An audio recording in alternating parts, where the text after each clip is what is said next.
Parthiban, Yogi Babu, விஷ்ருதா, Amrutha, பிரான்கின்ஸ்டன், Asmita, KS Deepan, Roshan, Asmita Mahadevan மற்றும் பலர் நடிப்புல பார்த்திபன் ராதாகிருஷ்ணன் இயக்கத்துல டி இமான் இசையில வெளிவந்திருக்கும் படம் தான் டீன்ஸ்.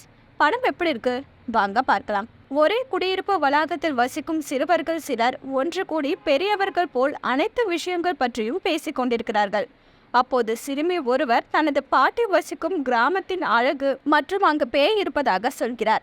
அந்த பேயை நேரில் சென்று பார்க்கலாம் என்று முடிவு செய்யும் சிறுவர்கள் பெற்றோர்களுக்கு தெரியாமல் அந்த கிராமத்திற்கு செல்கிறார்கள். சாலையில் நடக்கும் போராட்டத்தால் சிறுவர்கள் செல்லும் பேருந்து தொடர்ந்து பயணிக்க முடியாமல் போக சிறுவர்கள் காட்டுப்பாதையில் நடந்து செல்கிறார்கள்.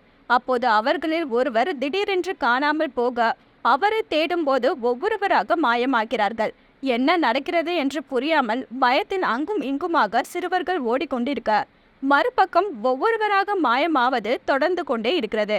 இவர்களின் இந்த திடீர் மாயத்தின் பின்னணி என்பதே படத்தின் மீதி கதை.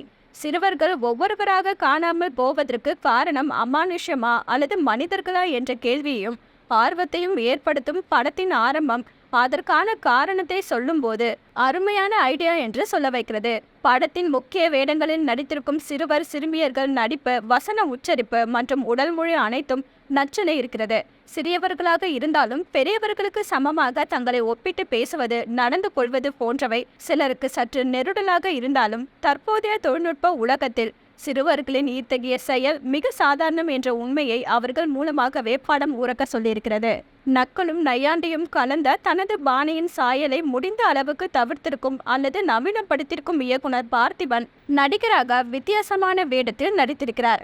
இசையமைப்பாளர் டி இமானின் இசையில் பாடல்கள் ரசிக்கும்படி இருக்கிறது.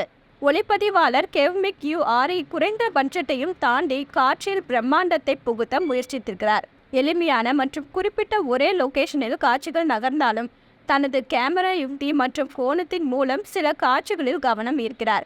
மலைப்பாம்பின் வயிற்றை கிழிப்பது, அறிவியல் உலகத்தின் அதிசயங்கள் பற்றி சிறுவர்கள் பேசுவது, அறிவியலை பற்றி சிறுவர்கள் தெரிந்து கொள்ள வேண்டும் என்று கதையில் வலியுறுத்திருப்பது, சிறுவர்களின் பெயர்கள் மற்றும் அதன் குணாதிசயங்களை கொண்டு உருவாக்கப்பட்ட பாடல் ஆகியவை படத்தை ரசிக்க வைத்தாலும் குறிப்பிட்ட ஒரே இடத்தில் சிறுவர்களை ஓட வைத்திருப்பது, யோகி பாபுவை தேவையில்லாமல் திணித்திருப்பது, மேக்கிங் மற்றும் தொழில்நுட்ப ரீதியாக காட்சிகளுக்கு முக்கியத்துவம் கொடுக்காதது போன்றவை படத்தை பலவீனப்படுத்தியிருக்கிறது.